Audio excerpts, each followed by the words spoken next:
Nathan யாக்கோபை பெற்றான். யாக்கோபு மரியாளுடைய புருஷனாகிய யோசேப்பை பெற்றான். அவளிடத்தில் கிறிஸ்து எனப்பட்ட இயேசு பிறந்தார். இவ்விதமாய் உண்டான தலைமுறைகள் எல்லாம் ஆபிரகாம் முதல் தாவீது வரைக்கும் 14 தலைமுறைகளும், தாவீது முதல் பாபிலோனுக்கு சிறைப்பட்டு போன காலம் வரைக்கும் 14 தலைமுறைகளும், பாபிலோனுக்கு சிறைப்பட்டு போன காலம் முதல் கிறிஸ்து வரைக்கும் 14 தலைமுறைகளுமா அப்படின்னு சொல்லி இந்த வேத பகுதியை பார்க்குறோம். இப்பொழுதும் வேதம் அப்படின்னு சொல்றப்ப கடவுளுடைய வார்த்தை இல்லையா? வேதம் கடவுளுடைய வார்த்தை. நம்ம வாசிக்க கேட்டது நீங்கள் கையில் வச்சிருக்கிறது கர்த்தர் நமக்கு பேசி கையில் கொடுத்தார் இல்லையா? கர்த்தர் பேசி நம்ம கையில் கொடுத்துருக்காரு. இப்போ கர்த்தரை தெரிஞ்சுக்கணும் என்ன செய்யணும்? என்ன செய்யணும்? வேதம் படிக்கணும். வேதம் படிக்கலைன்னா என்ன செய்ய முடியாது? வேதம் படிக்கல என்ன செய்ய முடியாது? உருப்பட முடியாது. நம்ம இன்னைக்கு வேதத்துக்கு எவ்வளோ நேரம் கொடுப்போம்னு நினைக்கிறீங்க? எவ்வளோ நேரம் வேதம் வாசிப்போம்? 1/2 மணி நேரம் வாசிப்போமா? அவ்வளோ. எவ்வளோ நேரம் சாப்பிடுவோம்? எவ்வளோ நேரம் வேலை செய்வோம் இல்லையா? நிறைய வயதானவங்க நிறைய நேரம் நம்ம என்னென்னத்துக்கெல்லாம் முக்கியத்துவம் கொடுக்கணும். ஆனால் எதுக்கு முக்கியத்துவம் கொடுக்கல? இன்னைக்கு இந்த உலகம் எப்படி இருக்கு அப்படின்னு சொன்னால், இந்த உலகத்துக்கு அடுத்த காரியங்கள்ல அவ்வளோ முக்கியத்துவம் கொடுக்குறது, ஆனால் வேதத்துக்கு முக்கியத்துவம் கொடுக்கறது. இதுதான் ஆரம்ப நாட்களில் இந்த ரோமன் கத்தோலிசிசம் வந்துச்சுல, அவங்க பண்ணது இந்த வேதத்தை மறைச்சது. வேதம் உங்களை படிக்க விடக்கூடாது. இன்னைக்கு யார் படிக்க விடாம பண்றா? அந்த கோஸ்தைக்காரங்க. வெறும் பாட்டு ஆராதனை, எழுந்து துதிக்கிறது, கத்துறது, ஆடுறது, பாடுறது. ஆனா என்ன இருக்கவே இருக்காது? வேதம் இருக்காது.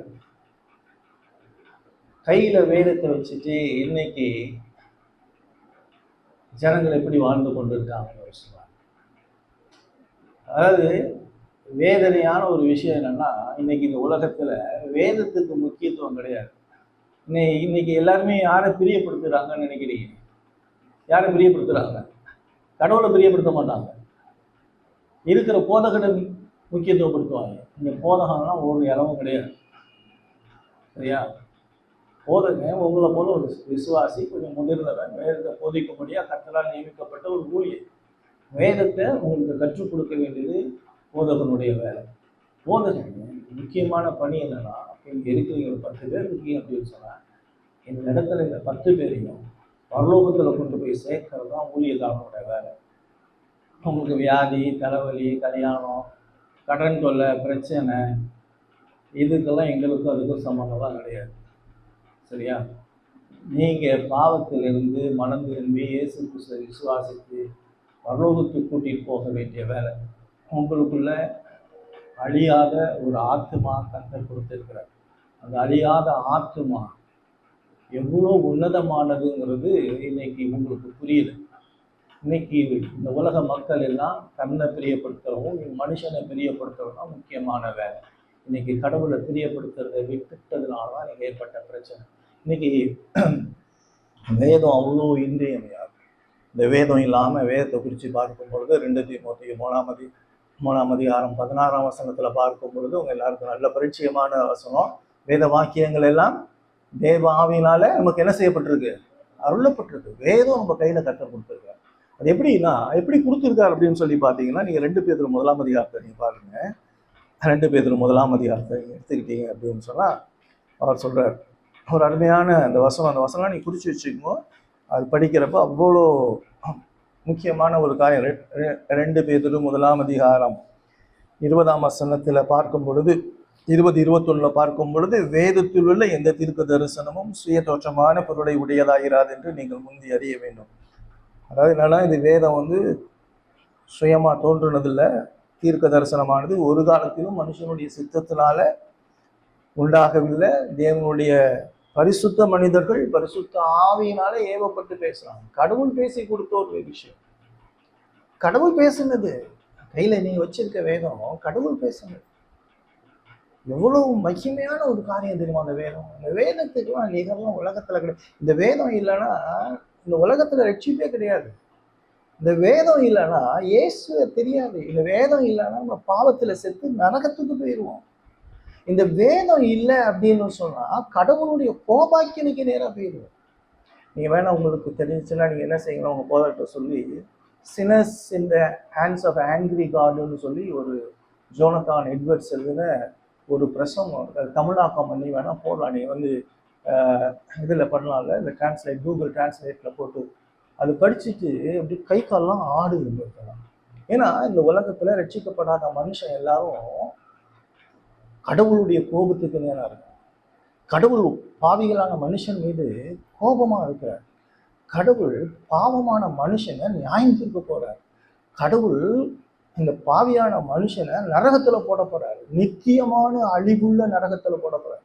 மனுஷன் ஒருபொழுதும் கடவுளுடைய கோபத்திலிருந்து தப்ப முடியாத நிலைப்பாட்டில் இருக்கான். ஏன்னா ஆதாமுடைய பாவத்தை சுதந்திரித்து கொண்டு பாவத்தை தொடர்ந்து செஞ்சு கடவுள் சொன்னதெல்லாம் கேட்காம, கடவுளுக்கு விரோதமா கடவுளுடைய வார்த்தையை கேட்காம தான் இஷ்டம் போல தனக்கு மனசும் மாம்சமும் பிடிச்சது போல அவன் இஷ்டம் போல கடவுளை கும்பிட்டு இஷ்டம் போல பாவம் செஞ்சு தனக்கு இஷ்டமான முறையில கடவுளை ஆராதிச்சு கொண்டு வாழ்ந்து கொண்டிருக்கிறான். இதெல்லாம் கடவுள் ஒரு நாளும் ஒரு பொழுதும் கேட்க மாட்டார். கடவுள் உன் மேல கோபமா இருக்கார். ஒருவேளை நீங்க இந்த இடத்துல நீங்க ரட்சிக்கப்படலை அப்படின்னா நல்லா தெரிஞ்சுக்கங்க, கடவுள் உங்க மேல பயங்கரமான கோபத்துல இருக்கார். கடவுளுடைய கோபத்திலேருந்து இந்த உலகத்துல இருக்கிற எந்த மனுஷனும் ஒரு பொழுதும் ஒரு காலம் தப்பவே முடியாது. அதை புரிஞ்சுங்க, தப்பிச்சுக்கவே முடியாது. உச்சக்கட்ட கோபம், அதாவது கோபம் அப்படின்னு சொன்னா என்னுடைய கோபம் உங்களை என்ன செய்யணும்னா ஒரு அறையும் ஒரு குத்தும் இல்லாட்டி உங்களுக்கு ஒரு கொலை பண்ணும். ஆனா கடவுளுடைய கோபம் அப்படி கிடையாது. கடவுளுடைய கோபங்கிறது நித்தியமா உன்னை கஷ்டப்படுத்தி உக்கரமான கோபத்துல உக்கரமான அக்கினியில அவியாத அக்கினியில நீ சாகாம நீ அழுது புலம்பி நித்திய காலமா நீ இருக்கும். அதே நீ ஒரு பொழுதும் தப்ப முடியாது. அவ்வளோ பயங்கரமா இருக்கும். அதாவது கடவுள் கொடுத்த இந்த வாழ்க்கையை அற்பமா எண்ணி அவதூறா எண்ணி நீ இஷ்டம் போல உனக்காக நீ வாழ்ந்தீன்னா கடவுள் நீ சும்மாவே விட மாட்டார். உன் இச்சைப்படி வாழ்ந்து நான் நினைக்கிறபடி வாழ்ந்து ஏன் இஷ்டம் தான், எனக்கு பிடிச்சமான பாவம் தான் நான் செஞ்சுக்கிட்டு இருப்பேன், நீ எவனும் கேள்வி கேட்க முடியாது வாழ்றவனுடைய வாழ்க்கையில கடவுள் உன்னை நிச்சயமா உக்கரமான அக்கினியில போடுவார். ஒரு நாள் மனசுல நினைச்சிடாத கடவுள் அன்பான தேவனை என்னை காப்பாற்றுவார்னு சொல்றதெல்லாம் போலித்தனம். கடவுள் ஏற்படுத்தின வாழ்க்கையை விட்டு பாவத்துல உழண்டு வாழ்ந்து கொண்டிருக்கிற உனக்கு கடவுளுடைய உச்சக்கட்ட கோபம் உண்மையில இருக்கு. ஒரு சின்ன வியாதின்னு சொன்னா நீ துடிச்சிருவ. அவனுக்கு புற்றுநோய் இருக்கு அப்படின்னு சொன்னா என்ன செஞ்சிருவீங்க? தூங்கிடுவீங்களா? தூங்க முடியுமா? தூங்க முடியாது. நொந்துடுவோம், பயப்படுவோம். அதோட கொடூரமானது நரகங்கிறத மனசுல வச்சுக்கணும். இன்னைக்கு புரியாத மக்களுக்கு, இன்னைக்கு இந்த உலகத்துல வாழ்ந்து கொண்டிருக்கிறவனுக்கு புரியல கடவுள் எவ்வளவு பரிசுத்தமும் எவ்வளவு நீதியும் உள்ள தேவன், அவர் பட்சிக்கிற அக்கினியானவருங்கிறத இந்த உலகத்துக்கு இந்த பிரசங்கிகள் சொல்றது இல்லை. உங்களை மக்களை வஞ்சித்து மக்களை ஏமாத்தி உனக்கு அதை தராது இதை தராருன்னு சொல்லி உனக்கு வியாதியிலேருந்து விடுதலை தராரு, உனக்கு வீடு தராரு, காரு தராரு, புள்ள தராருன்னு சொல்லி பொய்த்தனம் பண்ணி ஏமாத்தி மக்களை வஞ்சித்து அவனை நரகத்துக்கு நேரம் கூட்டி கொண்டு போயிருக்கிற இந்த போதகர்கள் பெருகி இருக்கிற காலகட்டத்துல நீ வேதத்திலேருந்து இயேசுவை நீ அறியாம போனீன்னா உனக்கு அவ்வளவுதான். நீ வாழ்ந்துட்டு இருக்க இந்த இடம் கலர தோட்டம் உனக்கு தெரியாதா? தெரியுதா தெரியலையா? நம்ம வாழ்ந்துட்டு இருக்க இந்த பூமி கன்ற என்னைய புதைக்க போற இடம், நான் மண்ணுனால உண்டானவன், என்னை மண்ணுல கொண்டு போய் ஆண்டவர் சேர்த்துடுவாரு. உனக்கு இன்னைக்கு மனுஷனுக்கு புரியல. எவ்வளவு மோசமான ஒரு இடத்துல வாழ்ந்துட்டு இருக்கோம். இன்னைக்கு பணம் சம்பாதிக்கிறதுக்கு எவ்வளவு முயற்சி பண்றோம் பாருங்க. ஒரு வியாதியை போக்கணும் நாம் என்னென்னலாம் செய்யறோம் பாருங்க. ஒரு படிப்புலாம் என்னென்ன செய்யறோம்னு யோசிச்சு பாருங்க. சிந்திக்க தெரியாம வாழ்ந்து கொண்டு இருக்கிறவங்களுடைய வாழ்க்கையில ஆண்டவர் சிந்திக்கக்கூடிய புத்தியை தரணும்னு சொல்லி யோசிக்கணும். இன்னைக்கு நம்ம என்ன நினைச்சிட்டு இருக்கோம்? இன்னைக்கு நிறைய பேர்கிட்ட பேசிட்டு இருக்கப்ப எங்க சர்ச்சுக்கு ஒரு அம்மா வந்துட்டு இருந்துச்சு, எனக்கு வேற சர்ச்சுக்கு போயிடுச்சு. நாங்க அந்த சர்ச்சுக்கு தாங்க ரொம்ப வருஷமா போயிட்டு இருக்கோம். அவங்க என்னை வற்புறுத்தி கூப்பிட்டாங்க. நான் கேட்டேன், அந்த இடத்துல வேதம் போதிக்கிறானா? வேதம் போதிக்காத எந்த இடத்துல இருந்தாலும் நீ நாசமா போயிடுவ. உன்னுடைய அறிவை குறிச்சு உனக்கே புத்தி இல்லைன்னா, உனக்கே அறிவு இல்லைன்னா யார் காப்பாற்ற முடியும்? இல்லையா? யார் காப்பாற்ற முடியும்? நல்ல டாக்டர் இருக்காருன்னா நல்ல டாக்டர் தான் நான் காட்ட முடியும். என்னோட வேலை என்னன்னா நல்ல டாக்டரை காட்டுறது. நான் ஒன்றும் நல்ல டாக்டர் கிடையாது. நல்ல டாக்டர் ஆண்டவராகிய இயேசு கிறிஸ்து. அங்க போய் இந்த இடத்துல வேதம் போதிக்கிற இடத்துல இல்லைன்னா நீ அழிஞ்சிருவியே. உன் ஆத்துமா அப்படின்னு நரகத்துக்குள்ள போகும். இன்னைக்கு கவலையற்ற ஒரு சமூகம். உங்களுக்கு உங்களை பத்தியே கவலை இல்லைன்னா நான் என்ன பண்ண முடியும் இல்லையா? உங்களுக்கு என்னை பத்தி எனக்கு கவலை வேணுங்க. எனக்கு நல்ல சுகம் வேணும்னா நான் என்ன குறிச்சதான ஒரு கவலை எனக்கு இருக்கும். நான் நல்ல ஆரோக்கியம் அடையணும். அதுக்கு நான் என்ன செய்யணும்? நான் ஆரோக்கியம் அடையணும்னா ஒரே ஒரு வழி இந்த வேதம் மட்டும்தான். வேதம் கடவுள் கொடுத்த அற்புதமான மகிமையான என்னுடைய பாவத்திலிருந்து விடுதலை கொடுக்கக்கூடிய ஒரு அருமையான ஒரு ரட்சகரை சொல்லக்கூடிய ஒரு அற்புதமான ஒரு வேதம். அந்த வேதத்தை விட்டுட்டு இன்னைக்கு நீங்க எங்கெங்கெல்லாம் மனுஷன் போனா நீ கண்ண மூடிட்டு ஆன்னு கட்டிக்கிட்டே இருப்பான். யோசிச்சு பாருங்க, சிந்திங்க. பிசாசுடைய வேலை என்ன தெரியுமா? உங்களை சிந்திக்க விடமாட்டான். உங்களுக்கு அடுத்து வேலை கொடுத்துக்கிட்டே இருப்பான். உங்களுக்கு பயம் வந்துகிட்டே இருக்கும். இந்த உலக கவலை பெருகிக்கிட்டே இருக்கும். நீ மோட்ச பயணம் படிச்சு பாருங்க. உலக கவலை ஒரு மனுஷனை நெருக்கிக்கிட்டே இருக்கும். எப்படி வாழ போறேன், எப்படி சாப்பிட போறேன், எப்படி குடும்பத்தை நடத்த போறேன், எப்படி பிள்ளைய நடத்த போறேன். நீ எப்படியா உலகத்துல வந்த? நீ யாரை கேட்டு உலகத்துல வந்த? யாரோட உலகம் அது? யார் உன்னைய படைச்சது? நீனா வந்தியா? நீ உழைச்சி சம்பாதிச்சுதான் இவ்வளவு பெரிய ஆளா இருக்கியா? டீ கடைக்காரலாம் நீங்க பிரைம் மினிஸ்டரா இருக்கலாம், முதலமைச்சரா இருக்கலாம். படிக்காதவன் ஆண்டவர் சொல்றாரு, ஒண்ணு கொஞ்சம் 1ஆம் அதிகாரத்தில் நீங்க படிச்சு பார்த்தீங்கன்னா பைத்தியமானவைகளை கத்த தெரிந்து கொண்டார், புத்தியுள்ளவனை அவமானப்படுத்தும்படியாக. உங்களுக்கு தெரியல இன்னைக்கு கடவுளை என்னை படைச்சிருக்காருன்னா கடவுள் ஒரு நோக்கத்தோட உன்னை படைச்சிருக்கார். கடவுள் ஒரு நோக்கத்துக்காக என்னை அழைச்சிருக்கார். அந்த நோக்கம் என்ன அப்படின்னு சொன்னா என்னுடைய வாழ்க்கையில கிறிஸ்துவை அறிதல், இயேசுவை அறிதல். உன்னுடைய வாழ்க்கையில இயேசுவை அறியணும்னா நீ வேதத்தை வாசிக்கணும். வேதம் முக்கியமானது, வேதம் இன்றியமையாதது. வேதம் கடவுளுடைய வார்த்தை, வேதம் போதுமானதுன்னு வேதம் சொல்லுது. சங்கீதம் 19:7 கர்த்தருடைய வேதம் குறைவற்றதும் ஆத்துமாவை உயிர்ப்பிக்கிற ஒரு வேதம். உன்னுடைய ஆத்துமாவை உயிர்ப்பிக்கிறது வேதத்தை தவிர வேற எதுவுமே கிடையாது. வேற எந்த வழியிலையும் ஒரு நாடகமோ, ஒரு சினிமாவோ, ஒரு பாட்டோ, ஒரு ஆடவோ, இன்னைக்கு முழுசும் பாடல். அப்படியே ஒரு பொம்பளை பாடிக்கிட்டே இருக்கா. என்ன பைத்தியக்காரன்! இதெல்லாம் ஒரு மனுஷனை ரட்சிக்குமா? விசுவாசம் கேள்வியினால வரும், கேள்வி கர்த்தருடைய வார்த்தையினால வரும்னு சொல்றப்ப வேதத்தை விட்டுட்டு விசுவாசத்தை கொண்டு வருகிற, வேதத்தை விட்டுட்டு ஆடலும் பாடலும் கிறிஸ்துமஸ் நாட்கள்ல ஒரே டான்ஸ் போட்டு பொம்பளை பிள்ளைங்க, ஆம்பளை பசங்க, குட்டி பிள்ளைங்களாம் ஆட விட்டு என்ன சொல்லி கொடுத்துட்டு இருக்கீங்க உங்க பிள்ளைங்களுக்கு? நரகத்தை குறிச்சு சொல்லி கொடுத்துட்டு இருக்க, கிறிஸ்துவ குறிச்சு சொல்லி தராத ஒரு உலகம். இன்னைக்கு வேதம் கடவுளுடைய வார்த்தை, வேதம் போதுமானது, வேதம் முடிவானதுன்னு சொல்லி பார்க்கணும். வேதத்தை குறிச்சு சொல்லும் பொழுது சங்கீதம் 119, 160 சொல்லுது, வேதம் சமூலமும் சத்தியம், முழுசும் உண்மை. கையில வச்சிருக்க வேதம் முழுசும் ஒரு சின்ன பொய் கூட கிடையாது. அவ்வளவு அற்புதமான ஒரு சத்தியத்தை வச்சுக்கிட்டு நீ எங்க கடவுளை தேடிட்டு இருக்க? இன்னைக்கு வேதம் வாசிக்கிறது உனக்கு ரொம்ப குறைவு. ஒரு நாளைக்கு ஒரு 2 மணி நேரமா நீ வேதம் வாசிக்க வேணாமா? ஒரு விசுவாசின்னு சொல்லிட்டு வேதத்துல கடவுள் என்ன பேசுறான்னு சொல்லி சிந்திக்க வேணாமா? இல்லையே. இன்னைக்கு வேதத்தை போதிக்காத ஒரு சமூகத்துல வாழ்ந்து கொண்டிருக்கிறோம். இன்னைக்கு நீங்க பாத்தீங்க அப்படின்னு சொன்னா ஏசாயா 8ஆம் அதிகாரம் 20ஆம் வசனத்தை திருப்பிக்கிங்க. ஒரு விஷயத்த சொல்லுது. ஏசாயா 8ஆம் அதிகாரம் 20ஆம் வசனத்துல 8:20 சொல்லுது,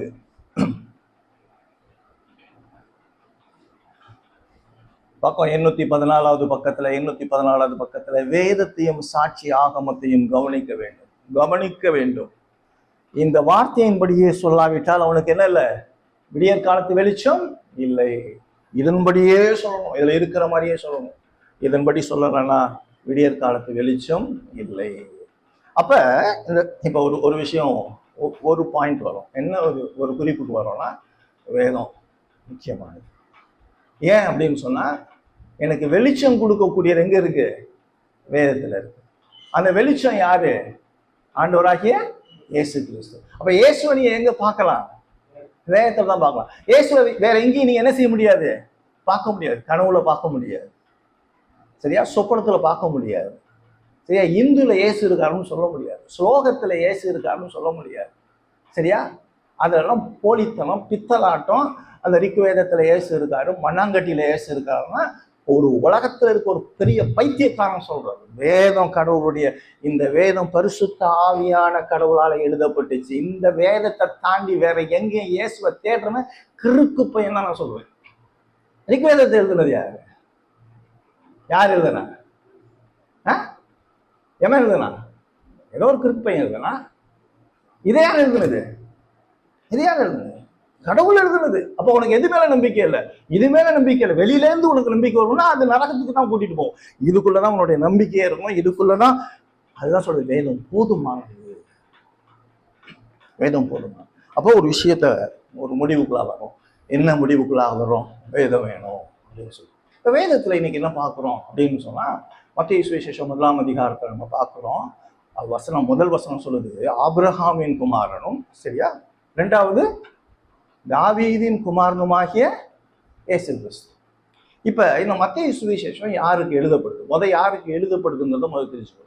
இது மத்தேயுங்கிறவன் இந்த புஸ்தகத்தை எழுதுன ஒரு லேவி, ஒரு ஆயக்காரனாக இருந்தவன். ஆயத்துறையில இருந்து வரி வசூலிக்கிறவனாக இருந்தான். ஆண்டவராகிய இயேசு கிறிஸ்துவனை கூப்பிட்டு என்னை பின்னால வான்னு சொன்னாலும் அவன் இயேசுக்கு பின்னால வந்தான். அந்த மனுஷன் இந்த புஸ்தகத்தை எழுதுறான். இந்த மனுஷன் யாருக்கு எழுதுறான் அப்படின்னு சொல்லி பார்த்தீங்க அப்படின்னா, யூதர்களுக்கு எழுதுறான். யூதர்களுக்கு எழுதுறான்னா யூதர்களுடைய சூழல் தெரிஞ்சிருந்தாதான் நம்ம என்ன செய்ய முடியும்? அந்த யூத சூழ்நிலைக்கு ஏற்ற மாதிரி பேச முடியும். யார்கிட்டையும் நம்ம போறோம் அப்படின்னு சொன்னா, இங்க இருக்கிறோம் அப்படின்னு சொன்னா, அந்த சூழ்நிலைக்கு ஏற்ற விதமா சொன்னாதான் அவங்களுக்கு என்ன செய்யும்? அவங்களுக்கு புரியும். ஒருத்தவனுக்கு புரியணும் அப்படின்னு சொன்னாலே அதனுடைய பின்னணி என்ன, யாருக்கு பேசணும், எப்படி சொன்னா புரியும் அப்படிங்கிறது ரொம்ப முக்கியமான விஷயம். ஒரு பிரசங்கிக்கு தெரிஞ்சு கொள்ள வேண்டிய ஒரு விஷயம் என்னன்னா பின்னணி. எப்பொழுதும் வேதத்தினுடைய பின்னணி தெரியாம நம்ம என்ன செய்ய முடியாது? ஒருத்தவங்களுக்கு பேச முடியாது. இங்க இருக்கிறவங்க எல்லாரும் யூதர்களுக்கு தான் அவர் எழுதுறாரு. இப்ப யூதர்களுக்கு எல்லாமே என்ன தெரியும் அப்படின்னு சொன்னா, வேதாகமம், பழைய ஏற்பாடு முழுசும் நல்லா தெரியும். அப்ப யூத மத மக்கள் எல்லாம் எப்படி அப்படின்னு சொன்னா, அவங்க எங்க இருந்தாலும் வேதத்தை வாசிக்கிட்டே இருப்பாங்க. ஏன்னா வேதம் அவங்களுக்கு வந்து இன்றியமையாத ஒரு விஷயம். அவங்க வாழ்க்கையில வேதத்தை சின்ன பிள்ளையிலேருந்து எல்லாருக்கும் கற்றுக் கொடுத்துக்கிட்டே இருப்பாங்க. நல்ல மனசு வச்சுக்கணும். வேதத்தை சின்ன பிள்ளையிலேருந்து என்ன செஞ்சுக்கிட்டே இருக்கணும்? பிள்ளைகளுக்கு கற்றுக் கொடுக்கணும். வேதம் இல்லாத ஒரு வாழ்க்கைய என்ன செஞ்சிடக்கூடாது? சிந்திச்சே பார்த்துடக்கூடாது. இப்போ குழந்தை இருக்கு அப்படின்னு சொன்னா, குழந்தைக்கு வந்து படிப்பெல்லாம் 2வது பட்சம் தான். முதல் பட்சம் வேதம். சரியா? எந்த பள்ளிக்கூடத்துல, எந்த யூனிவர்சிட்டிலையும் டாக்டரா படிச்சாலும் சரி, பிரதம மந்திரியா இருந்தாலும் சரி, ட்ரம்பா இருந்தாலும் சரி, பரலோகம் போக முடியாது வேதம் இல்லாம. சரியா? அதனாலதான் அவர் சொல்றாரு, மனுஷன் உலகம் முழுவதையும் ஆதாயப்படுத்தினாலும் தன் ஜீவனை நஷ்டப்படுத்தினால் அவனுக்கு லாபம் இல்லை. ஒரு லாபமும் கிடையாது. நீ இந்த உலகத்துல நான் ஒரு பெரிய பிரதம மந்திரியா இருந்து செத்து போய் நரகத்துக்கு போறதுக்கு, நான் பிச்சைக்காரனா இருந்து பரலோகத்துக்கு போயிருவேன்ல. அதனாலதான் நான் சொல்றேன், ஐஸ்வர்யவான் லாசரு விஷயத்துல சொல்றாரு, உலகத்துல அவ்வளவு பெரிய ஐஸ்வர்யவான், ஏழைய கூட பார்க்காதவன். ஆனா அந்த ஏழை ஒரே ஒரு சிந்தனை தான் அவனுக்கு. ஒரே ஒரு சிந்தனை, சோறு கிடைக்கலையோ ஏசு தேவை. பரலோகம் போயிட்டான், அவன் அங்க போயிட்டு அங்க கேட்கறான், இவன் இங்க இருந்துட்டு இங்க கேட்கறான். யார் இங்க போனான்னு யோசிச்சு பார்த்துக்குங்க. அப்ப அந்த யூதர்களுக்கு அந்த வேதத்தை குறிச்சு சொல்றாரு. இப்ப யூதர்களுக்கு வேதத்தை குறிச்சு சொன்னா, யூதர்களுடைய பின்னணி சரித்திரம் உங்களுக்கு தெரிஞ்சுக்கணும். ஏன்னா இந்த யூதர்களுக்கு பழைய ஏற்பாடு முழுசும் நல்லா தெரியும். பழைய ஏற்பாடு முழுசும் நல்லா தெரியும். அந்த பழைய ஏற்பாடு தெரியாம இந்த யூதர்களுக்கு நம்ம சொன்னா உங்களுக்கு என்ன செய்யாது? இப்ப இதே நீங்க மார்க்கு சுவிசேஷத்தை பார்த்தீங்க அப்படின்னு சொன்னா இப்படி ஆரம்பிக்காது. லூக்கா சுவிசேஷமும் அப்படி ஆரம்பிக்காது. இந்த மத்தேயு சுவிசேஷம்லாம் நீங்க பார்த்தீங்க அப்படின்னு சொன்னா, பழைய ஏற்பாடு முழுசும் இது கவர் ஆயிருக்கும் 17 வசனத்துல. அந்த 17 வசனத்துல பழைய ஏற்பாடு முழுசும் கவர் ஆயிருக்கும். எங்க இருந்து?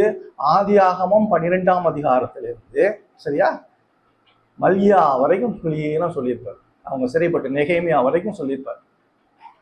சரியா? நெகேமியா வரைக்கும். அதாவது அந்த சரித்திரம் பைபிளை பார்த்தீங்க அப்படின்னு சொன்னா, பைபிள் நீங்க படிக்கிறப்ப ஒரு விஷயத்த நல்லா புரிஞ்சுக்கணும். பைபிள் படிக்கிறப்ப முதல் 5 ஆகமங்கள், சரியா, ஆதியாகமம், யாத்திரையாகமம், லேவியராகமம், என்னாகமம், 5 புஸ்தகம். இதான் பிரைமரி ஃபண்டமெண்டல் புக்ஸ், அடிப்படை புஸ்தகம். இது எல்லாமே நீங்க தெரிஞ்சுக்கணும் அப்படின்னு சொன்னா, முதல் 5 புஸ்தகங்கள் இல்லாம மிச்ச புஸ்தகங்கள் நம்ம என்ன செய்ய முடியாது? விளைவிக்க முடியாது. அப்ப இன்னைக்கு நிறைய பேருடைய பிரச்சனை என்ன அப்படின்னு சொன்னா, இன்னைக்கு பழைய ஏற்பாடு தேவையில்லை அப்படிமா. பழைய ஏற்பாட்டுல ரட்சிப்பு எப்படின்னு கேட்டீங்க அப்படின்னு சொன்னா, நியாயப்பிரமாணத்தை கை கொள்றதுனாலதான் ரட்சிப்புன்னு சொல்லுவாங்க. அவங்களுக்கு என்ன தெரியல? வேதம் தெரியல. அதான் பிரச்சனையா தான். நீங்க லூக்கா சுவிசேஷம் எடுத்துக்கங்க, 24ஆம் அதிகாரத்தை எடுத்துக்கங்க. லூக்கா சுவிசேஷம் 24ஆம் அதிகாரத்தை எடுத்துக்கங்க. லூக்கா சுவிசேஷம் 24ஆம் அதிகாரம் 27ஆம் வசனமும் 44ஆம் வசனமும் நான் வாசிக்கிறேன், கேளுங்க. லூக்கா சுவிசேஷம் 24ஆம் அதிகாரம் 27ஆம் வசனம். எடுத்தீங்களா? மோசே முதலிய சகல தீர்க்கதரிசிகளும் எழுதின வேத வாக்கியங்கள் எல்லாவற்றிலும் யாரை குறித்து எழுதியிருக்கு? தம்மை குறித்து சொல்லியவைகளை அவர்களுக்கு விவரித்து காண்பித்தார். திருப்பி 44ஆம் வசனத்துல பார்த்தீங்கன்னா, அவர்கள் அவளை நோக்கி, மோசேயின் நியாயப்பிரமாணத்திலும் தீர்க்கதரிசிகளின் ஆகமங்களிலும் சங்கீதங்களிலும் என்னை குறித்து எழுதியிருக்கிறவைகள் எல்லாம் நிறைவேற வேண்டியது என்று நான் உங்களோடு இருந்த பொழுது உங்களுக்கு சொல்லிக் கொண்ட விசேஷங்கள் இவைகளே. அப்ப பழைய ஏற்பாடு, இப்ப புதிய ஏற்பாடு இருந்துச்சா? இந்த இடத்துல பாக்குறப்ப புதிய ஏற்பாடு இருந்துச்சா? புதிய ஏற்பாடு இல்லை, இப்ப பழைய ஏற்பாடு தான் இருந்துச்சு. இப்ப பழைய ஏற்பாட்டுல இப்ப இயேசு எதை சொல்றாரு? பழைய ஏற்பாடு யாரை குறிச்சு சொல்லுதுங்கிறாரு?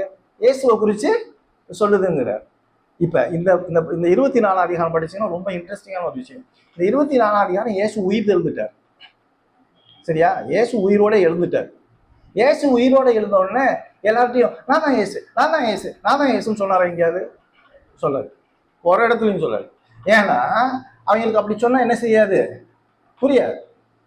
அவனுக்கு புரியவே புரியாது. அப்படி சொன்னா அவனுக்கு புரியவே புரியாது. அவனுக்கு எங்க இருந்து தான் சொல்லணும்? வேதத்துல இருந்து தான் சொல்லணும். இப்ப வேதத்துல இருந்து சொல்ல, எம்மாவுக்கு போயிட்டு இருக்காங்க, கூட போறாரு, அவங்க போறாங்க, இப்ப அப்படியே பேசிக்கிட்டே வர்றாங்க. அவ விஷயங்கள்லாம் அவங்க சொல்லிட்டு இருக்காங்க. என்னப்பா உனக்கு நடந்து ஏசிட்டே சொல்லிட்டு இருக்காங்க, அவ உயிர் திறந்தவர்கிட்ட சொல்லிட்டு இருக்காங்க. என்னப்பா நடந்ததெல்லாம் உனக்கு தெரியுமா தெரியாதா, எங்க இருக்க, எந்த ஒரு அவர்கிட்ட கேட்டுட்டு இருக்காங்க. அவர் அப்படியே பேசிக்கிட்டே போய் அவங்களுடைய மனக்கண்களை திறந்து சொல்றாரு, என்னப்பா பைபிள் படிச்சது இல்லை? புரியுதா? பைபிள் படிக்கலன்னு என்ன கிடையாது? மீட்பு கிடையாது.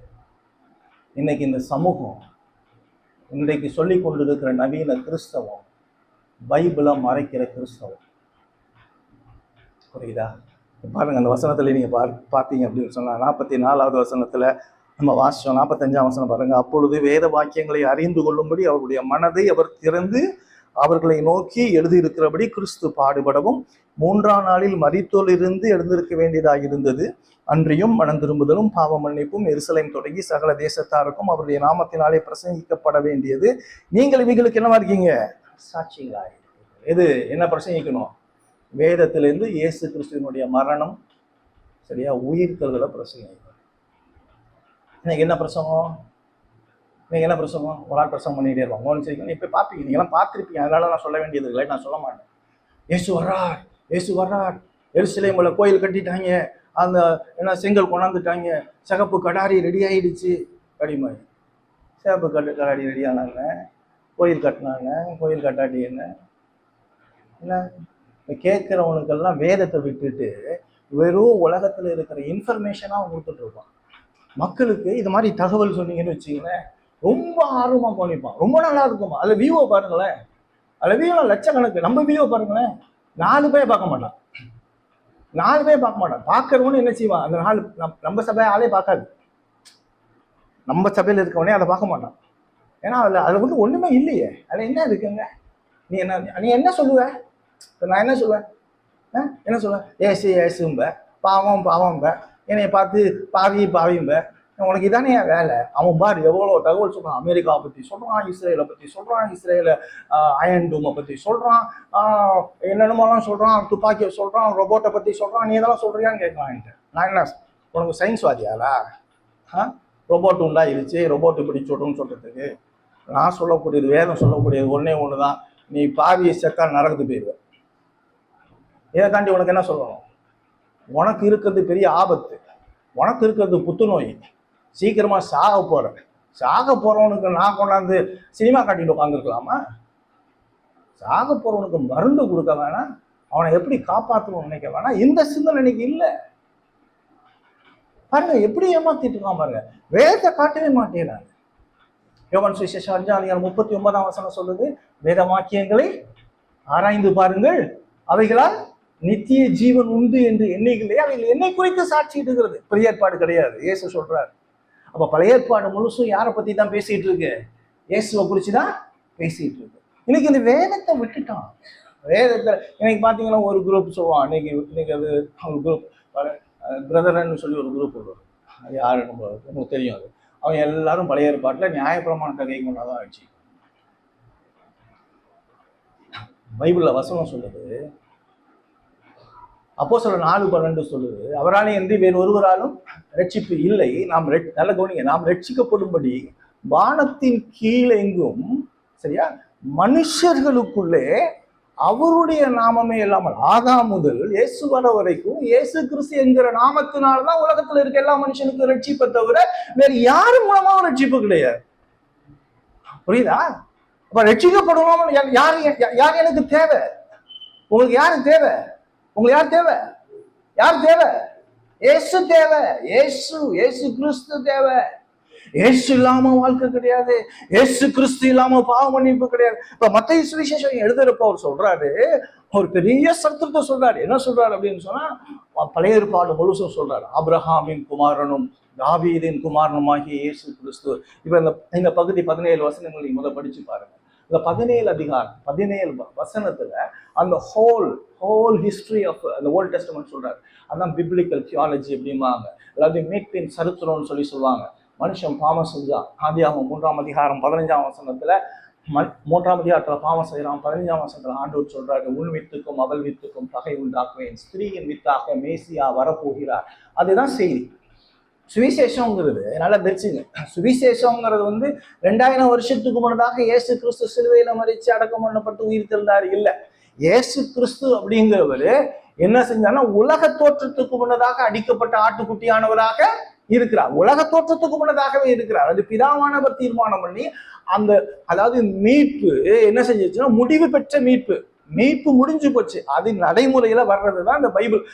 பைபிள்ல நீங்க பாக்குறப்ப எப்படி அந்த மீட்பு செயல்படுகிறது என்பதை கடவுள் எப்படி அந்த மீட்பை செஞ்சிருக்கிறாருங்கிறத அழகா சொல்லிட்டு இருக்கு. அப்ப 3ஆம் அதிகாரம் 15ஆம் வசனத்துல ஸ்திரீயின் வித்து வரப்போறாரு. இந்த ஸ்திரீயின் வித்து தான் அந்த ஹோல் பைபிளோட கான்செப்ட். இல்ல ஆதாமோ ஏவாலோ யாரு காயினோ ஆபேலோ நோவாவோ ஏனோப்போ பிரச்சனையே கிடையாது.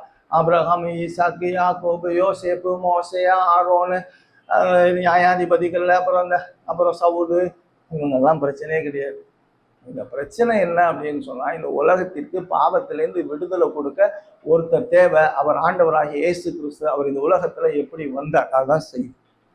இப்ப 5 ஆகமங்கள்ல அடுத்தது பாத்தீங்க அப்படின்னு சொன்னா 12 சரித்திர புஸ்தகம். சரியா? யோசுவா, நியாயாதிபதிகள், ரூத் 1 சாமுவேல் 2 சாமுவேல் 1 ராஜாக்கள் 1 ஆகும் 2 ஆகும். சரியா? எஸ்ரா யோபு அப்படியே வந்துருச்சு. அது முடிஞ்சோன்னா 5 பாடல் புஸ்தகம். அப்புறம் திருப்பி பார்த்தீங்க அப்படின்னு சொன்னா 5 பெரிய தீர்க்கதரிசிகள், அப்புறம் 12 சரித்திரம். இவ்வளோ ஹியூஜ், இவ்வளோ பெருசு. இதை தான் அந்த சுருக்கமாக இங்கே கொடுத்துருக்கு. இப்போ சொல்றப்ப அவர் சொல்றாரு, அப்போ இந்த யூத ஜனங்களுக்கு அது புரியணும். யாருப்பா? யார் இயேசு கிறிஸ்து? இயேசு கிறிஸ்து யாரு அப்படின்னு சொன்னா அவர் சொல்றாரு, அவர் ஆபிரகாமின் குமாரன். என்ன ஆச்சரியமான விஷயம்! ஆபிரகாம் ஏன் இந்த இடத்துல ஆபிரகாமினுடைய குமாரன் அப்படின்னு அவர் சொல்லணும். ஏன்னா அவங்களாம் என்ன யாரை குறிச்சு பெருமையா பேசிட்டு இருக்காங்க?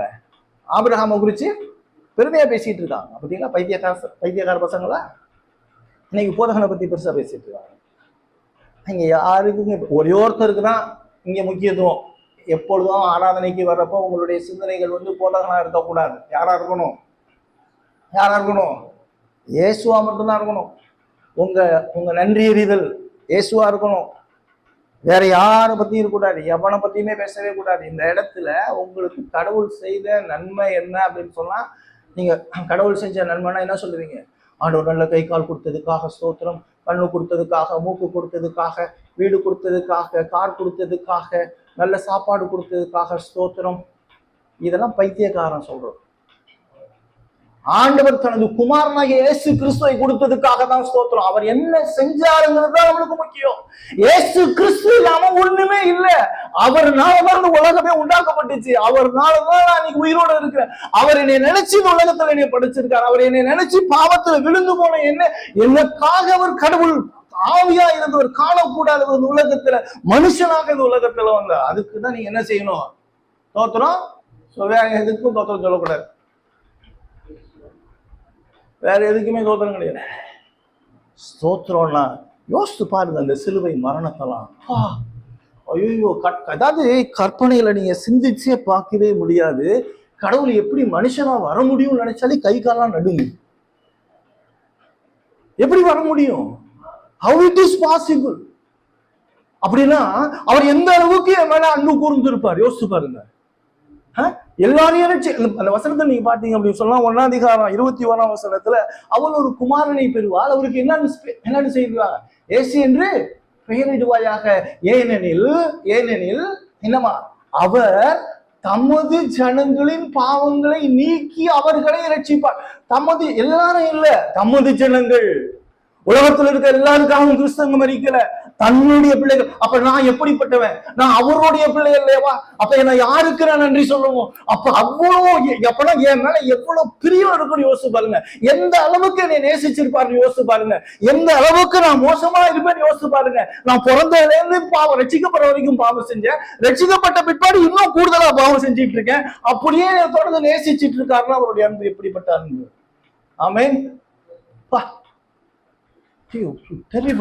இதை தவிர்த்து வேற எதுக்குமே நீ நன்றியும் சொல்லக்கூடாது. ஆண்டவரே கால் உடைஞ்சு போச்சு, கை கால் உடைஞ்சா சந்தோஷம், சரியா? 2 கை உடைஞ்சா சந்தோஷம். ஆண்டு கை உடைஞ்சதுக்காக ஸ்தோத்திரம் ஆண்டவரே சொல்லு. என்னைக்கா சொல்லியிருக்கீங்களா? சொல்ல மாட்டேன், நீ சொல்லவே முடியாது. வியாதிப்பட்டதுக்காக என்னைக்காவது ஸ்தோத்திரம் சொல்லியிருக்கியா? சொல்ல மாட்டோம். வியாதியாருன்னா உனக்கு பயம் வந்துடும், ஐயோ சீக்கிரம் செத்து போயிருமே, சீக்கிரம் நம்ம சாகணும். ஏன் சீக்கிரம் சாகணும்? அப்பதான் இயேசுகிட்ட போக முடியும், இயேசு அப்பதான் நம்ம பார்க்க முடியும். இந்த உலகத்திலிருந்து நம்ம என்ன பண்ண போறோம்னு நினைக்கிறீங்க? பிரமாதமா நீங்க என்ன பண்ண போறீங்க? பிரமாதமா பாவம் செய்ய போறீங்க. என்ன செஞ்சுட்டு இருக்கீங்க நீங்க? உப்பராம, போட்டி, எரிச்சல், இதோடதான் வாழ்ந்துட்டு இருக்கோம். இதுல செஞ்சுட்டு இயேசுவே நீ பண்ணுங்க, இயேசுவே நீ பண்ணுங்க, இதை டெய்லி சொல்றதுக்கு ஆண்டவர் கொண்டு போட்டிருக்கான, சீக்கிரம் அங்க வந்துடுறேன் அப்படி சொல்லு. அப்படி ஜெபம் இருக்கா? ஜெபம் பண்ண முடியுமா? அப்படி ஜெபம் சொல்லல. நானு யோசிச்சு பாருங்க. அப்ப எந்த அளவுக்கு என்னை நேசிச்சிருக்காரு, இவ்வளவு பாவத்தோட நீ நேசிச்சுக்கிட்டே இருக்கிறாரு. இந்த அன்புக்கு ஈடு என ஏதாவது சொல்ல முடியுமா? யோசிச்சு பாருங்க எப்படிப்பட்ட ஆண்டவர். இப்ப சொல்றாரு, அந்த பேக்ரவுண்ட்ல அவர் சொல்றாரு, இந்த புக்கெல்லாம் சொல்லுது, வேதத்துல முக்கியமான நோக்கம் என்னன்னா இயேசு கிறிஸ்து அவர் யாருப்பா? அவர் ஆபிரகாமினுடைய குமாரன். ஆபிரகாமின் குமாரன் ஏன் சொல்லணும்? எடுத்துக்க பைபிள் ஆதியாகமத்தினுடைய புஸ்தகம் 12ஆம் அதிகாரத்தை எடுத்துக்க. ஆதியாகமம் 12ஆம் அதிகாரத்தை எடுத்துக்க.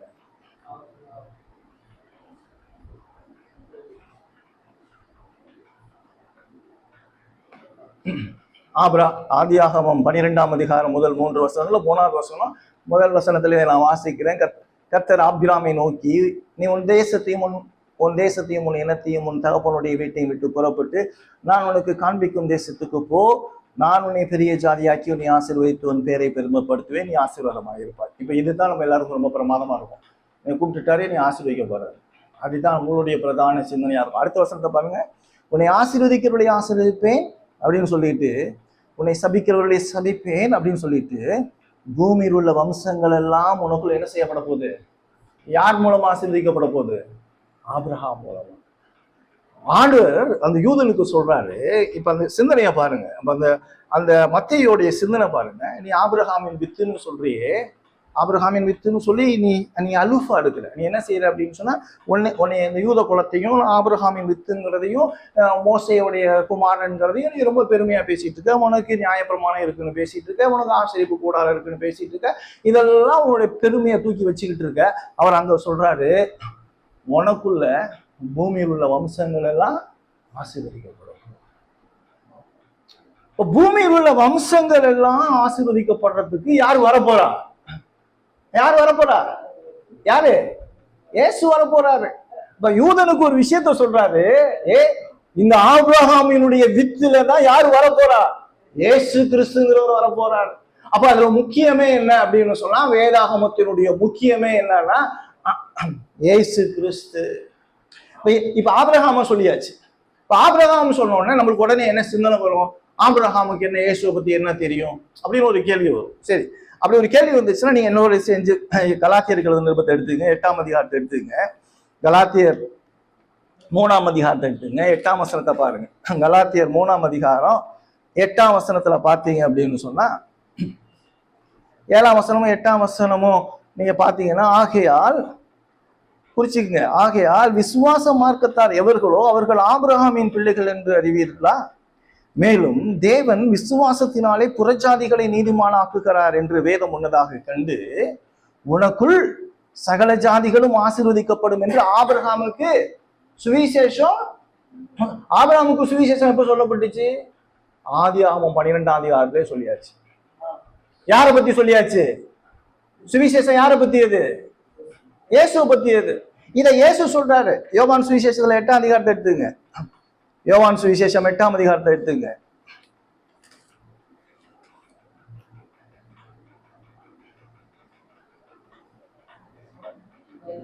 56ஆம் வசனத்தை பாருங்க. 56ஆம் வசனம் பாருங்க. உங்கள் பிதாவாகிய ஆபிரகாம் என் நாளை காண ஆசையாய் இருந்தான், கண்டு களி கூர்ந்தான். யார பார்த்தா? யாரு பார்த்தா? ஆபிரகாம் யார பார்த்தான்? இயேசுவை பார்த்தான். இயேசுவை எங்க பார்த்திருப்பானே? அதுக்குதான் செய்யணும். இயேசு எங்க பார்த்திருக்க முடியும்? இப்படி யோசிக்கிறப்ப அவனை அழைக்கிறப்ப பார்த்திருக்கலாம். சரியா? மம்ரேயின் சமபூமியில பார்த்திருக்கலாம். சரியா? அந்த 3 புருஷர்கள் 2 பேர், அதுல 2 பேர் தேவதூதர்கள், ஒருத்தர் வந்து கடவுள்னு சொல்லி கர்த்தர் அப்படின்னு சொல்லி சொல்லுது. ஆபிரகாம் தனது மகனை பலியிடுறப்ப, தனது நேசகுமாரனை பலியிடுறப்ப அங்க இயேசு கிறிஸ்துவனுடைய சிலுவை மரணம் உயிர்த்ததுல பார்த்தா அந்த இடத்துலதான் யெகோவா ஈரேன்னு சொல்லப்படுது. கர்த்தருடைய பர்வதத்துல பார்த்து கொள்ளப்படும். அங்கதான் யாரை பத்தி பேசிட்டு இருக்கிறாரு? இயேசு கிறிஸ்துவ பதிலா மரணம். அந்த இடத்துல ஈசாக்குக்கு பதிலா அந்த ஆடு வெட்டப்படுகிறது. ஆக ஆபிரகாமுக்கு புரியுது, என்னுடைய பாவத்துக்கு பதிலா என் மகன் இல்லை, என்னுடைய பாவத்துக்கு பதிலா ஆண்டவர் என்ன செய்யறார் அப்படின்னு சொன்னா, எனக்கு பதிலாளாக ஒன்னை ஏற்படுத்தி வச்சிருக்கிறார். அவர் தான் ஆண்டவராகிய இயேசு கிறிஸ்து, அவருடைய நேசகுமாரனாகிய இயேசு கிறிஸ்து அப்படின்னு சொல்றார். என்ன ஒண்டர்ஃபுல் திங் பாருங்க, எவ்வளவு மகிமையான ஒரு காரியம் பாருங்க, எவ்வளவு ஆச்சரியமான ஒரு காரியம் பாருங்க. ஆண்டவர் தன்னை ஒவ்வொரு காலகட்டத்திலையும் தன்னுடைய பிள்ளைகளுக்கு எப்படி தன்னை வெளிப்படுத்திட்டு வராருன்னு யோசிச்சு பாருங்க. இன்னைக்கு நம்ம முழு வேதம் இருந்தாலுமே நம்மளுக்கு என்ன புரிய மாட்டேங்குது, இந்த விஷயங்கள் நம்மளுக்கு புரிய மாட்டேங்குது. அதனால நான் சொன்னேன், வேதம் முக்கியம், வேதத்தை படிங்க, வேதம் பாருங்க, வேதத்தை சிந்திங்க, வேதத்தை தியானிங்க. வேதத்தை படிக்கிறப்ப ஒரு நோட்டோட உட்காந்து படிங்க, சும்மா சாதாரணமா படிக்காதீங்க, சும்மா சாதாரணமா வாசிக்காதீங்க. அதெல்லாம் ஆசீர்வாதம் கிடையாது. சாதாரணமா வாசிக்கிறதெல்லாம் புரியாதுங்க. சாதாரணமான வாசிக்கிறோம் புரியாது. பரிசுத்த ஆவியானவரோட உதவியோட, ஆண்டவரே உங்களுடைய வேதத்திலிருந்து உங்களுடைய குமாரனை எனக்கு வெளிப்படுத்துங்க ஆண்டவரேன்னு சொல்லி தயவோடு கேட்கிறப்பதான் அந்த இயேசுவை நீங்க புரிஞ்சுக்க முடியும். சும்மா பைபிள் வாசிக்கிறவங்களாம் புரிஞ்சுக்க முடியும்னா எவ்வளவு பேர் இன்னைக்கு பைபிள் வாசிச்சுட்டு இருக்கான்? எவ்வளவு பேர் பைபிள்ல ராதாகிருஷ்ணன் கூட தான் பைபிள்ல இருந்து பிரசங்கம் பண்ணாரு, கிராஸ் அப்படின்னு சொல்லி கொடுத்தாங்களா, அதுல 2 மணி நேரம் அவர் பிரசங்கம் பண்ணியிருக்கிறாரு. அதனால ஒரு பரலோகத்துக்கு போயிட முடியுமா? மகாத்மா காந்தி எத்தனையோ முறை படிச்சிருக்காரு, ஞானஸ்நான தொட்டிக்கும் பல முறை வந்திருக்கிறார். ரட்சிக்கப்பட்டாரா? விவேகானந்தர் இயேசு கிறிஸ்துவை பத்தி பேசியிருக்காரு. ரட்சிக்கப்பட்டிருக்காரா? மனம் திரும்பியிருக்காரா? நரகத்துலதான் இருப்பாங்க அவங்களாம். நான் இன்னைக்கு நான் பரலோகம் போகணும்னா நான் இயேசுவை தேடுவோம். இயேசு இல்லாம எனக்கு என்ன செய்ய முடியாது? பரலோகம் போக முடியாது. இயேசுவை தேடு அப்படிங்கிறார். இயேசுவை தேடு. இன்னைக்கு நம்ம இயேசுவை தேடுறோமா? இயேசுவை எப்படி தேடுறோம்? இயேசுவை எப்படி நேசிக்கிறோம்? இயேசுவை எப்படி பார்க்கிறோம்? இந்த வேத பகுதி சொல்ற ஆபிரகாமின் குமாரன் அப்படிங்கிறார். இப்போ ஆபிரகாமின் குமாரன் அப்படின்னு சொன்னா உனக்குள்ள பூமியில் உள்ள வம்சங்கள் எல்லாம் ஆசீர்வதிக்கப்படும் சொல்லியாச்சு. யார் மூலமா ஆசீர்வதிக்கப்பட போகுதுங்கிறத சொல்றாரு. இயேசு கிறிஸ்துவின் மூலமா ஆசீர்வதிக்கப்பட போகுதுங்கிறாரு.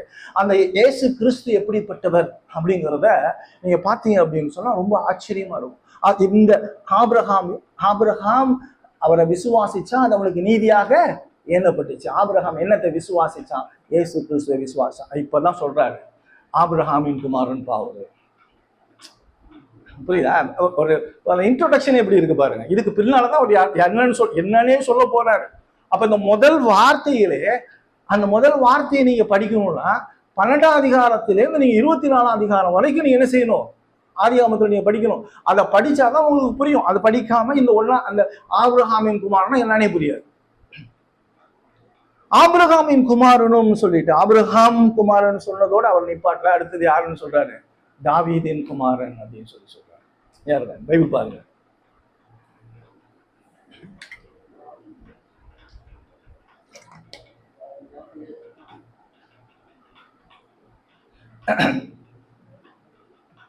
பைபிளை படிச்சு பார்த்தீங்க அப்படின்னு சொன்னா ஆதியாகமம் 3ஆம் அதிகாரம் 15ஆம் வசனத்துல உன்வித்துக்கும் அவள் வித்துக்கும் பகை உண்டாக்குன்னு சொல்லி சொல்றாரு. காயின் ஆபேல் பாவம் செஞ்சிடறான். காயின் ஆபேல கொண்டுடலாம். கொன்ன உடனே 4ஆம் அதிகாரம் கடைசியில சொல்றப்ப சேத்தோட சந்ததியில ஏனோஸோடைய சந்ததியில ஜனங்கள் கர்த்தரை தொழுது கொள்ள ஆரம்பிக்கிறாங்க. ஆதியாகமம் 4ஆம் அதிகாரத்துல. 5ஆம் அதிகாரத்துல ஆதாமியுடைய வம்ச வரலாறுன்னு சொல்லி எல்லாத்த பத்தியும் சொல்லிக்கிட்டே இருக்கு. பெற்றான் மரித்தான் சொல்லி கடைசியில பார்த்தீங்க அப்படின்னு சொன்னா ஏனோக்கு வரும். ஏனோக்கு பின்னால நோவா வருவாரு. நோவாவுக்கு பின்னால சேம்காம் யாப்பேத் வருவாங்க. அவங்களுடைய சந்ததியில சேமுடைய சந்ததியில யார் வருவா? தேராகு. அப்புறம் ஆபிரகாம் வருவான். ஆபிரகாமுடைய சந்ததியில ஈசாக்கு வருவான். ஈசாக்கோட சந்ததியில யாக்கோபு வருவான். யாக்கோபுடைய சந்ததியில 12 கோத்திர பிதாக்கள் வருவாங்க. ஆதியாகமம் 49ஆம் அதிகாரம் 10ஆம் வசனம் தேடுங்க. ஆதியாகமம் 49:10.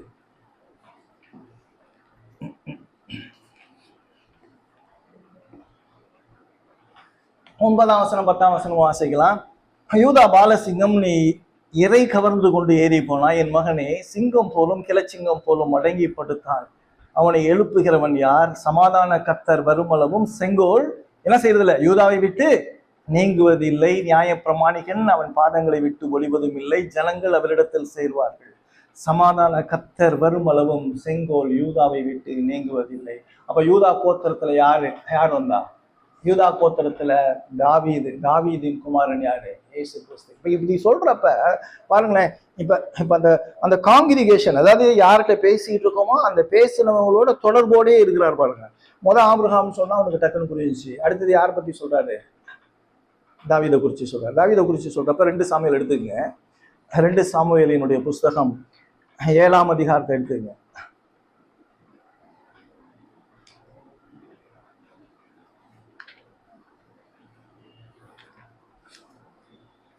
2 சாமுவேல் 7ஆம் அதிகாரத்துல பாத்தீங்க அப்படின்னு சொன்னா,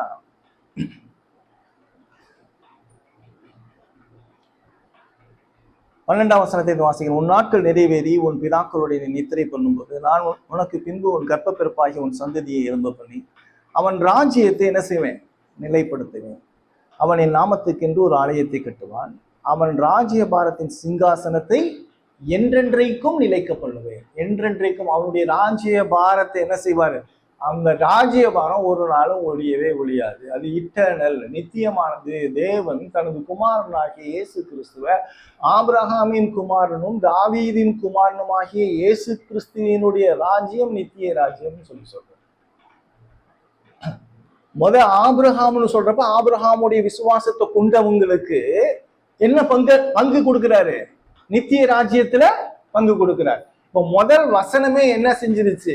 என்ன சொல்லிருச்சு? ஆபிரகாமின் குமாரனும் தாவீதின் குமாரனும். ஆபிரகாமினுடைய விசுவாசத்தை கொண்டிருக்கிறவர்கள் தாவீதினுடைய சிங்காசனத்துல என்றென்றுமாய் தாவீதினுடைய அரசாட்சியின் கீழாக இருப்பார்கள் அப்படின்னு சொல்றாங்க. இப்ப பாருங்களேன், இப்ப தாவீதை பத்தி சொன்ன உடனே இப்ப அந்த ராஜ்யம் முடிவில்லை அப்படின்னு சொல்றாரு. சொன்ன உடனே நீங்க பாத்தீங்க அப்படின்னு சொன்னா ஏசாயாவினுடைய புஸ்தகத்தை எடுத்துங்க. ஏசாயாவினுடைய புஸ்தகத்துல நீங்க எடுத்துக்கிட்டீங்க அப்படின்னு சொன்னா 9ஆம் அதிகாரத்தை எடுத்துங்க. 7ஆம் அதிகாரத்தை எடுத்துங்க. 7ஆம் அதிகாரத்தை எடுத்துங்க. அப்படியே பைபிள் வசனம் தான் நீங்க பாருங்க. 7ஆம் அதிகாரத்தை பாருங்க. 14ஆம் வசனம், ஆதலால் ஆண்டவர் தாமே உங்களுக்கு ஒரு அடையாளத்தை கொடுப்பார். இது ஒரு கன்னிகை கற்பவதியாகி ஒரு குமாரனை பெறுவார். அவருக்கு இம்மானுவேல் என்று பெயரிடுவாயாக. சொல்லியாச்சா? இது எங்க சொல்லிச்சு? எங்க சொல்லியிருக்கு? ஒரு கன்னிகை கற்பவதியாகி. ஆதியாகமம் 3ஆம் அதிகாரம் 15ஆம் வசனம். ஒரு கன்னிகை, ஸ்திரீயின் வித்து, அதான் சொல்றாரு. அப்படியே பார்த்தீங்க அப்படின்னு சொன்னா 9ஆம் அதிகாரத்துல நீங்க பார்த்தீங்க அப்படின்னு சொன்னா 6ஆம் வசனத்துல பாருங்க, 6-7 வசனங்களை பாருங்க. நமக்கு ஒரு பாலகன் பிறந்தார், நமக்கு ஒரு குமாரன் கொடுக்கப்பட்டார். கர்த்தத்துவம் அவர் தோளின் மேல் இருக்கும். அவர் நாமம் அதிசயமானவர், ஆலோசனை கர்த்தர், வல்லமையுள்ள தேவன், நித்திய பிதா, சமாதான பிரபு. தாவீதின் சிங்காசனத்தையும் அவனுடைய ராஜ்யத்தையும் அவர் திடப்படுத்தி அதை இது முதற்கொண்டு என்றென்றைக்கும் நியாயத்தினாலும் நீதினாலும் நிலைப்படுத்தும்படி அவருடைய கர்த்தத்துவத்தின் பெருக்கத்துக்கும் அதன் சமாதானத்துக்கும் முடிவில்லை. சேனைகளின் கர்த்தருடைய வைராக்கியம் இதை செய்யும் அப்படின்னு சொல்றாரு. இப்ப திருப்பி என்ன சொல்லியாச்சு அப்படின்னு சொன்னா, இதுதான் ராஜ்யம். இந்த ராஜ்யம் யாரை கொண்டு? அந்த ஸ்திரீயின் வித்தாகிய தாவீதின் குமாரன் ஆகிய இயேசு கிறிஸ்துவ குறிச்சதுங்கிற ஒரு விஷயத்த சொல்றாரு. பாருங்க, அப்படி படிக்கிறப்ப நல்லா புரிஞ்சுக்கணும். படிக்கிறப்ப ரொம்ப முக்கியம், நுணுக்கமான ஒரு காரியம் இல்லையா?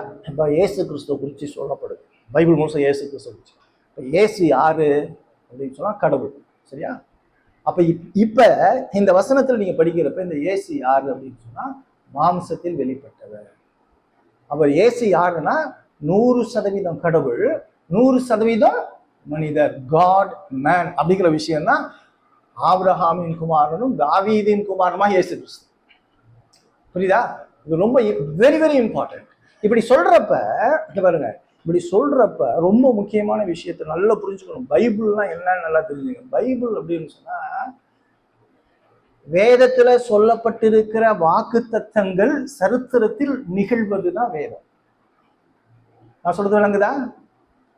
வேதத்துல சொல்லப்பட்டிருக்கிற சாட்சிகள் இருக்குல்ல, அதுதான் சரித்திரம். வேற எதுவும் கிடையாது, சரித்திரம்லாம் கிடையாது. சரியா? 3:15 கன்னிகை கற்போதிய ஒரு ஒரு ஸ்திரீயின் வித்துன்னு சொல்றாருல, அந்த ஸ்திரீயின் வித்து வர்றதுக்கு தான் சரித்திரமே. அந்த வாக்கு தத்துவம் தானே நம்ம பார்த்துட்டு இருக்கோம். இப்ப நான் உங்கள்ட்ட சொல்லிட்டு இருக்கிறது எல்லாம் ஈச் அண்ட் எவ்ரி வேர்டு வந்து வாக்கு தத்துவம். இயேசு வரப்போறாருங்கிற வாக்கு தத்துவம். இன்னைக்கு இந்த வேதம் மட்டும்தான் நிகழும். இந்த வேதத்துல சொல்லி இருக்கிறதா இந்த சரித்திரத்துல நிகழ போகுது. விசுவாசியாகி உனக்கும் எனக்கும் என்ன வேலைன்னா இந்த வேதத்தை பார்க்கணும். சரித்திரத்துல இந்த வேதத்துல சொல்லி இருக்கிறதா நடக்குதான்னு பார்க்கணும். அவர் மறுபடியுமா வர போறார்.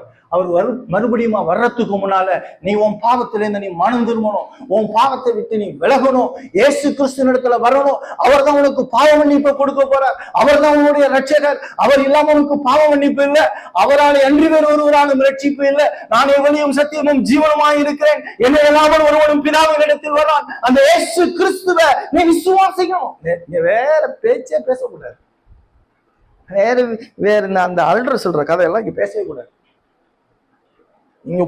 இந்த இடத்துல இந்த போதகன் வந்து வேதத்தையும் இயேசுவையும் பேசலன்னா உனக்கு தொட்டி விட்டுருங்கிறேன் நான். நீ வராத. வேதமும் இயேசுவும் சொல்லாத இடத்துல இருந்தீனாமா ஆபத்து உனக்கு. அவன் 1000 பேர், அவன் உனக்கு தாத்தாவா இருப்பான், பாட்டியா இருப்பான். மனுஷனை பிரியப்படுத்தி என்ன? அவன் செத்து போனான நீ எங்க போயிடுவ? நரகத்துக்கு போயிடுவேன். மனுஷன் முக்கியமா கடவுள் முக்கியமா? உனக்கு யார் முக்கியம்? ஏசு முக்கியம். அவன் சொல்லுவான், 1000 சொல்லுவான். நான் தான் உன்னைய பெற்றேன், நான் தான் உன்னைய நடக்க வச்சேன், நான் தான் உன்னைய சோறு ஊட்டினேன், பால் ஊட்டினேன். நீ பால் ஊட்டலாம், சோறு ஊட்டலாம். ஒருவன் என்னை பின்பற்றி வர விரும்பினால் என்ன செய்யணும்? தன்னைத்தான் வெறுத்து சிலுவை எடுத்துட்டு என்னை பின்பற்றி வரணும். ஒருவன் என்னை பின்பற்றி வரணும் அப்படின்னு சொன்னா தகப்பனையும் தாயையும் பிள்ளையும் மனைவியும் வெறுக்காட்டி எனக்கு பின்னால நீ வர முடியாது.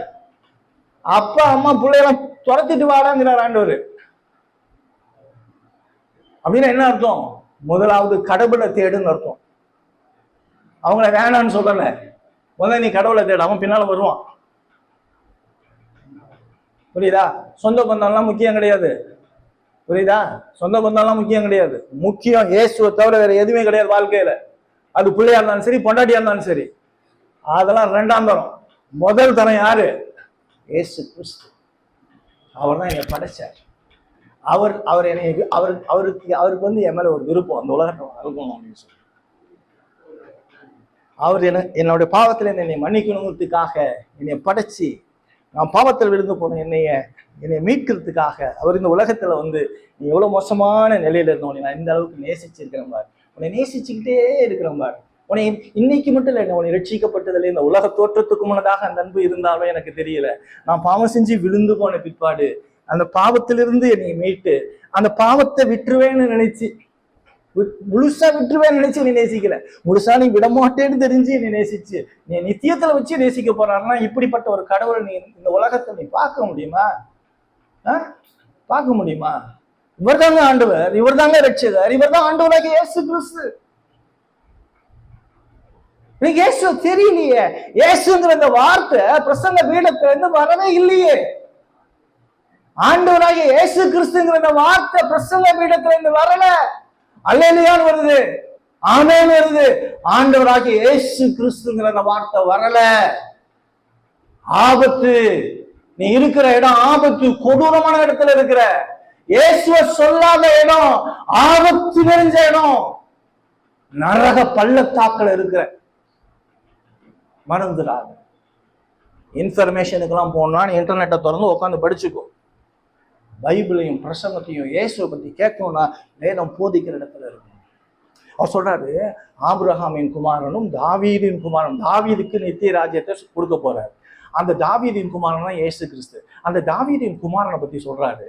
ஏசாயா 53ஆம் அதிகாரத்தை எடுத்துங்க. அப்படியே நீங்க ஏசாயா 53ஆம் அதிகாரத்தை நீங்க வீட்டுல உட்காந்து வாசிக்கணும். சரியா? நான் பேச முடியாது, ரொம்ப நேரம் ஆயிரும். சரியா? ஏசாயா 53ஆம் அதிகாரத்தை அப்படியே குறிச்சுக்குங்க, அப்பதான் உங்களுக்கு ஈஸியா இருக்கும். குறிச்சுக்குங்க. முதல் 2 வசனம் சொல்றது, எங்கள் மூலமாய் கேள்விப்பட்டதை விசுவாசித்தவன் யார்? கர்த்தருடைய பயம் யாருக்கு வெளிப்பட்டது? இளங்கலை போலவும் வறண்ட நிலத்திலிருந்து துளிர்க்கிற வேரை போலவும் அவனுக்கு முன்பாக எழும்புகிறார்.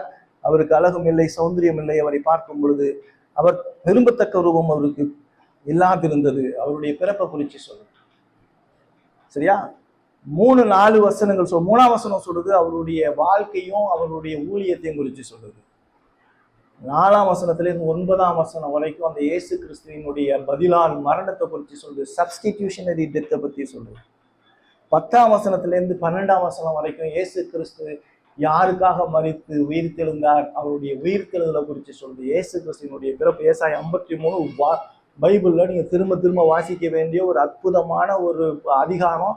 அவருடைய வாழ்வு, அவருடைய பிறப்பு, அவருடைய வாழ்வு, அவருடைய பதிலால் மரணம், அவருடைய உயிர்த்தெழுதல் 53 அதிகாரம். அப்ப இந்த அவன் சொல்றான், தாவீதின் குமார், ஆபிரகாமின் குமாரனும் தாவீதின் குமாரனுமாகிய இயேசு கிறிஸ்து அப்படிங்கிற இயேசு கிறிஸ்துவ குறித்து சொல்றப்ப அதோட விடல. நீங்க பாத்தீங்க அப்படின்னு சொன்னா எரேமியாவின் புஸ்தகத்தை எடுத்துக்கங்க, 23ஆம் அதிகாரத்தை எடுத்துங்க. எரேமியா 23ஆவது அதிகாரத்துல, எரேமியா 23ஆம் அதிகாரத்தை எடுத்துங்க. 5ஆம் வசனத்துல பாருங்க. எரேமியா 23:5, இதோ நாட்கள் வரும் என்று கர்த்தர் சொல்லுகிறார், அப்பொழுது தாவீதுக்கு ஒரு நீதி உள்ள ஒரு கிளையை எழும்ப பண்ணுவேன். அவர் ராஜாவா இருந்து ஞானமாய் ராஜரீகம் பண்ணி பூமியிலே நியாயத்தையும் நீதியும் நடப்பிப்பார் அப்படின்னு சொல்லுது.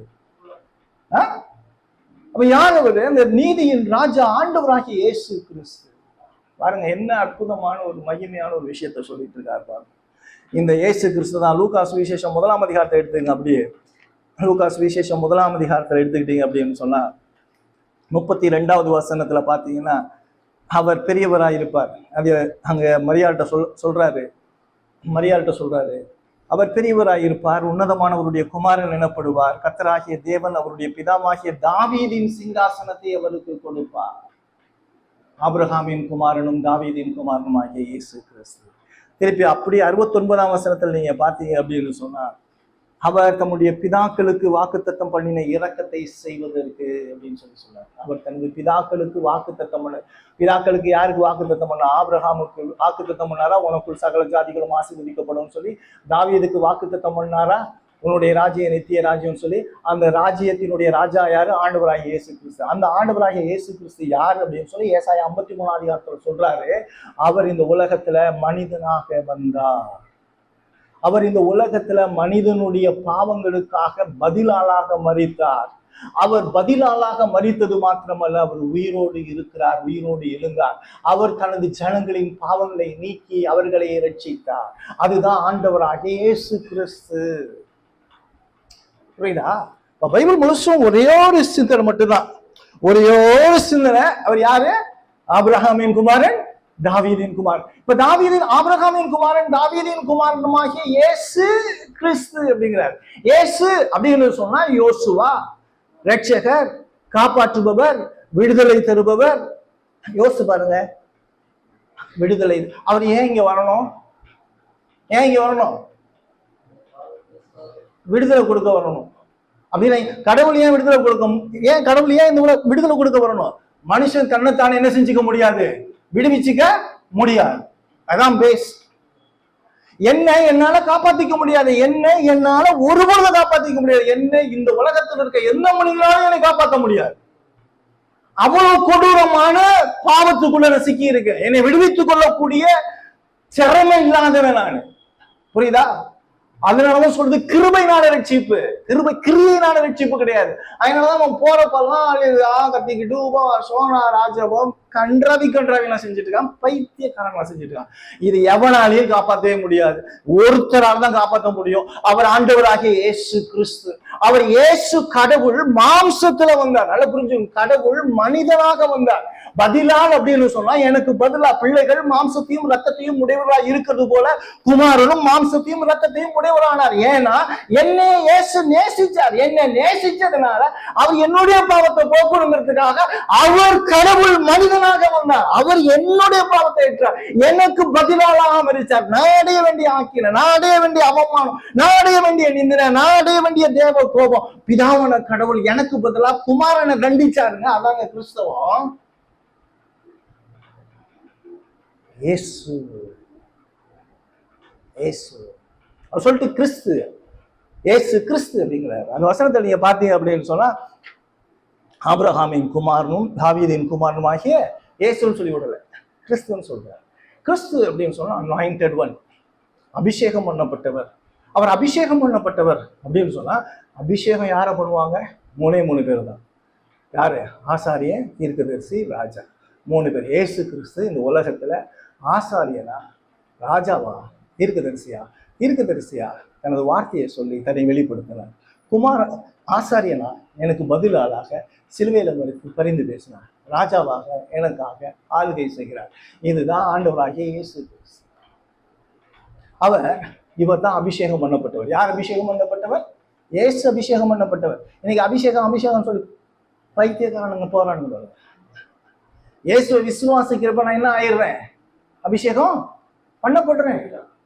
அபிஷேகம் எனக்குள்ள வந்துடுது. நான் இயேசுவை விசுவாசிக்கும் பொழுது இதுக்கு காத்திருப்பு கூட்டம். அவன் அங்க ஊர்ல இந்த ஊர்ல ஓட்டந்து காசு படுங்கிறதுக்கான எல்லா வேலையும் அவன் செஞ்சுட்டு இருக்கான். அவனுக்கு உன்னுடைய ஆத்மாவை குறிச்சு கவலை இல்லை.